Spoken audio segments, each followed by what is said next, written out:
পরিষ্কার লেখা আছে, যদি কেউ অন্তরের রূপ নিয়ে, কলবের রূপ নিয়ে, গুনার রূপ নিয়ে কবরে যায়, এক একটা গুনার জন্য কমপক্ষে 7,000 বছর জাহান্নামের আগুনে জ্বলা লাগবে। সহ্য করতে পারবো না,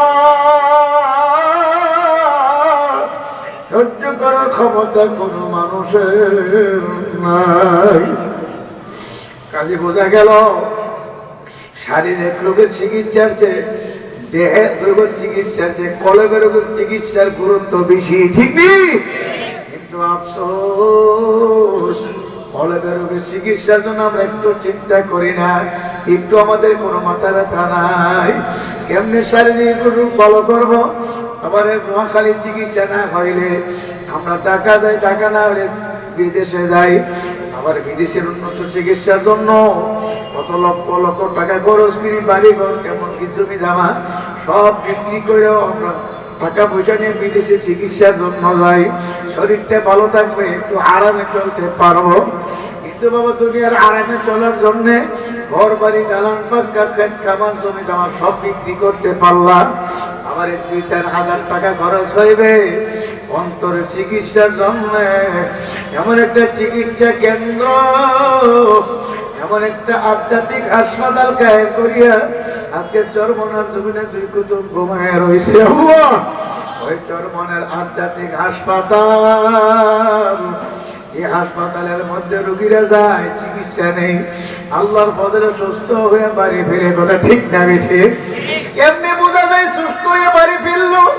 এখানে দেখা যায় হাজার হাজার লক্ষ লক্ষ যুবক, হাজার হাজার লক্ষ লক্ষ মানুষ,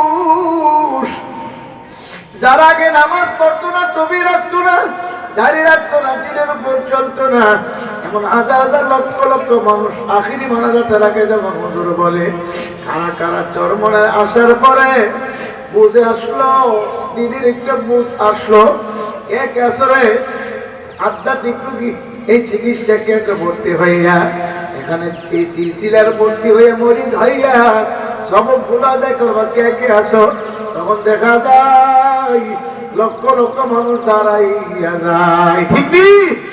মানুষগুলো যখন বাড়ি ফিরে টুপি মাথার থেকে খোলে না, আর দাড়ি কামায় না, সুন্নতে জামা ছাড়ে না, তখন বোঝা যায় ওই রূপগুলো আল্লাহর ফজলে সাইরা গেছে, সুস্থ হয়ে বাড়ি ফিরছে, ঠিক নেই?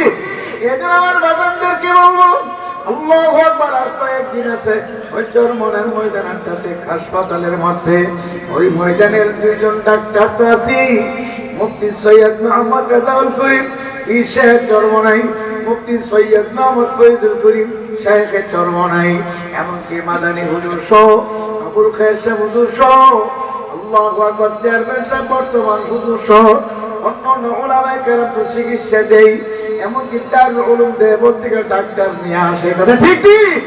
বাংলাদেশের বিভিন্ন খানকে হক করে পীর মাসে কোন আধ্যাত্মিক চিকিৎসা দেয়। এই রুহানি রোগীরা, কলবের রোগীরা, যারা গুনাহ ছাড়তে পারেন না, যারা নেকের আমল করতে পারেন না, যাদের চোখে পানি না,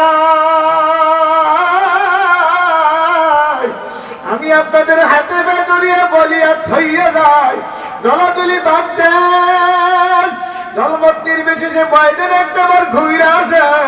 নামাজকে দলাদলি করতে করতে ইসলামের প্যারাটা পাঠায় ফেলেছি, কোথায় ঠিক না ঠিক? এ বাবা, দলাদলি করবো না। আল্লাহ, আমাদের সকলের আল্লাহ এক, আমাদের সকলের নবী মুহাম্মদুর রাসূলুল্লাহ সাল্লাল্লাহু আলাইহি ওয়াসাল্লাম, আমাদের সকলের কিতাব কোরআনুল কারীম, কথা ঠিক নেই? আল্লাহ আল্লাহ, আজ দলাদলি বাদ দেন, আমার মাওলাকে পাওয়ার জন্য ময়দানে একটু ঘুরে আসেন। ওই ময়দানে যাওয়ার পরে বোঝা আসবে ওই চরমনের ময়দান আমার বড় কেমন বরকতে ময়দান রাখছে। কত মানুষ দেখা যায়, চোখের পানি আসে না, দিলটা পাথর হচ্ছে বড় শক্ত, ওই মানুষগুলো চোখের পানি ফেলে ওরা কান্নাকারি করতে থাকে। আল্লাহ আল্লাহ, আল্লাহর এক বান্দা ময়দানে গেল, আল্লাহ দ্বিতীয় দিন তার সাথে আমার দেখা হইল। প্রথম দিন বয়ান 2টা শুনলো, দ্বিতীয় দিন বছরের পরে বয়ান শুনলো। তারপর নাস্তার শোনা গেল এবং তার সময় আমার দেখা হয়ে গেল। দেখা হওয়ার পর আমার জরে ধরে বলে, হুজুর আগে কেন আনলেন না, অনেক দেরি হইয়া গেছে। হুজুর আমি জাহান্নামের আসামি, আমার মাওলা আমাকে মাফ করবনি। আমার বাজারের কোন পীরের ক্ষমতা নেই, গোটা আল্লাহ বেহেশতে নেওয়ার মালিক যে একমাত্র আমার আল্লাহ। কিন্তু পীর সাহেবের কাজ হইল রাস্তা দেখাইয়া দেবে, মুরিদের কাজ হইল রাস্তা অনুযায়ী চলবে। কি কথা ঠিক?